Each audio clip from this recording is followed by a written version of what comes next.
Chelsea are 2-0 down at the moment. They are also winless in all 6 of their matches in all competitions. Wow. But Los Blancos have only beaten Chelsea once at Stamford Bridge in their history. Now, ahead of the game tonight, Chelsea caretaker boss Frank Lampard, he was asked if Chelsea are currently broken. We're not where we want to be. I think the word broken is a bit much, but we're not where we want to be. And that's clear. League position is a reality in the Premier League. We're 2-0 down in this game. So I think those things are just reality. We have to work against that and show in every way we can because we're in that moment. I don't think anything tomorrow will be better than winning the Champions League, from my opinion, because we had many moments on that run of difficulties against Barcelona in that game and Napoli and all this. It was a huge run where there were a lot of big achievements. But I understand your point. I think for us, considering the result now, considering the team we're up against, because in our moment that we're in, we have to fight really hard to make it happen. So, of course, that would be special. OK, how do they make it happen? Let's get a bit more on this and chat to the Times chief correspondent, Martin Samuel. Good morning, Good Martin. morning, Martin. How are you, mate? Good morning, Ali. Good morning, Laura. Good morning. Well, just looking at it, Martin, I mean, I've got a league table in front of me. Chelsea sitting 11th, which is shocking in itself. Goal difference of -3, which is, I mean, we're obviously talking about them not having an out-and-out centre forward, but a goal difference of -3. Frank was asked there, were they broken? I'll tell you what, though, they might not be broken, but I don't think anybody saw this coming, did we?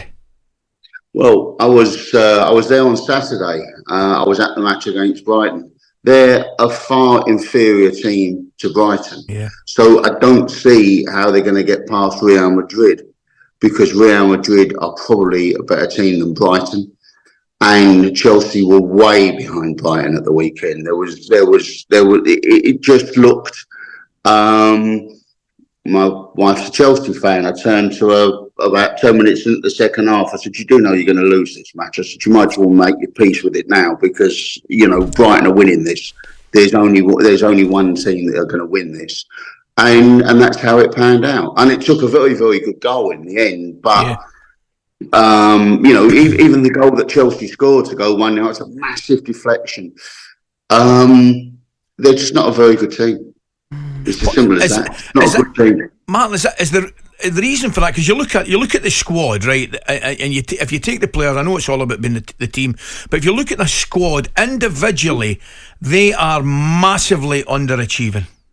Yeah, absolutely. I've said all season. If you look at what happened to Arsenal this year, and I know that it's going south a little bit right at the wrong time now, but if you look at Arsenal this season and the improvement they made, any of these elite teams, Chelsea, Liverpool, we saw last night 6-1,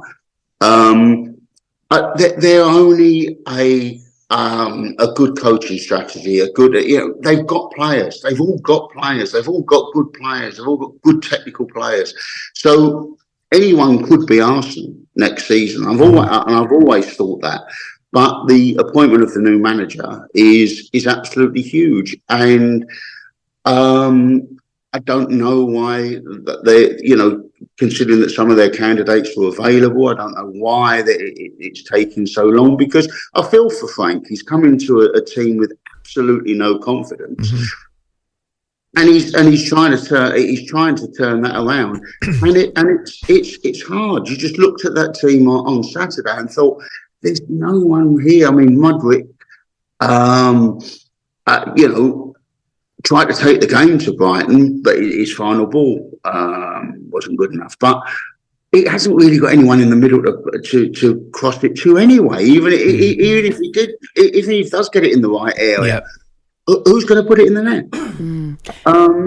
It's not a well set up team. We've got to do it as well without Ben Chilwell tonight, picking up a red card in that last game. Speaking of crosses, what else? Do you think they'll stick with the back three? Is there anything else that he can do? Is that team crying out for something different, or is it just that, like you say, it's just a team that's so low on confidence? It's crying out for someone to lock Vinicius Jr. in this hotel room. I would have thought that, I mean, Reece James came on as a sub at the weekend, and I thought still looked as if he was suffering the after effects of the chasing that he got the other night in Madrid. I mean, that's the big problem for them tonight. Those two wide players I thought were absolutely sensational.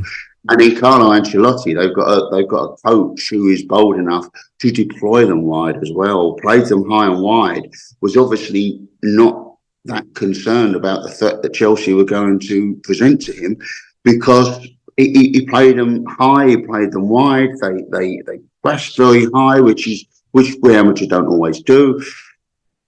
And they just got the beating of them.